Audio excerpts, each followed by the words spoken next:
আজ চৈত্র সংক্রান্তিতে তোমরা কি বানালে গো? আমি তো আজকে নিরামিষই বানিয়েছিলাম। আর আমার সবচেয়ে প্রিয় প্রিয় ডিশগুলো আজকেই বানিয়েছিলাম। অনেকেই বলে নিরামিষ, ও বাবা কি করে খাবো, কিন্তু বাঙালির নিরামিষও এত এত পদ রয়েছে যে বানিয়ে ফোরানো যায় না। এই গরমকালে আমার সবচেয়ে প্রিয় ডাল বলতে গেলে তিতার ডাল। আগে সত্যি বলতে আমি এত ডালের কথা জানতামই না। যবের থেকে বিয়ে হয়েছে এই বাঙাল পরিবারে, তবে থেকে আমি ধন্য যে আমি এই পরিবারে বিয়ে হয়ে এসেছি আর এত রান্নার ভ্যারাইটি জানতে পাচ্ছি। যেহেতু আমি রান্না করতে, খেতে, খাওয়াতে ভীষণ ভালোবাসি, তাই এটা আমার কাছে একটা প্লাস পয়েন্ট। তা আজকে বানিয়ে নিয়েছিলাম সেই রকম তিতার ডাল।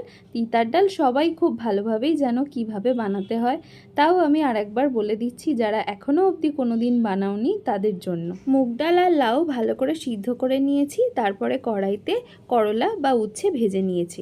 এরপরে ফোড়নের জন্য দিয়ে নিয়েছিলাম শুকনো লঙ্কা, আদা, রাঁধুনি।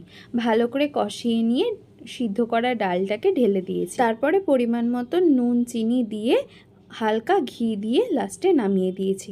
এই ডালটা সত্যি এত ভালো খেতে না, কি বলবো।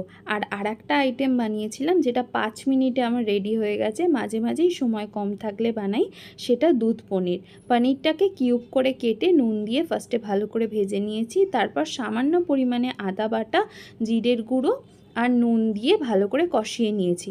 বেশ কষানোটা হয়ে গেলে পরিমাণ মতন দুধ দিয়ে নিয়েছি। এবার কিছুক্ষণ ঝোলটা ফুটে উঠবার জন্য ওই মিনিট 5 মতন ঢাকনা দিয়ে রেখেছি। যখন ঝোলটা পুরোপুরি ফুটে এসেছে, দুধটা একটু ঘন হয়ে গেছে, তখন পরিমাণ মতন ঘি আর অল্প একটু গরম মশলার গুঁড়ো দিয়ে নামিয়ে নিয়েছি। যদি কখনো হাতে কম টাইম থাকে আর বাড়িতে পনির থাকে, নিরামিষ খেতে ইচ্ছে করছে, তাহলে কিন্তু এই দুধ পনিরের রেসিপিটা অবশ্যই বানিও আর আমাকে কমেন্টে জানিও যে তোমাদের কেমন লেগেছে। আমি কিন্তু নয়তো বুঝতেই পারবো না বা জানতেই পারবো না যে তোমরা এটা ট্রাই করেছো কি করো। সবাইকে পয়লা বৈশাখ উপলক্ষে আগাম শুভেচ্ছা। নতুন বছর সবার খুব খুব ভালো কাটুক। আর এভাবেই আমার পেজের পাশে তোমরা সবাই মিলে থেকো, সাথে থেকো, ভালো থেকো।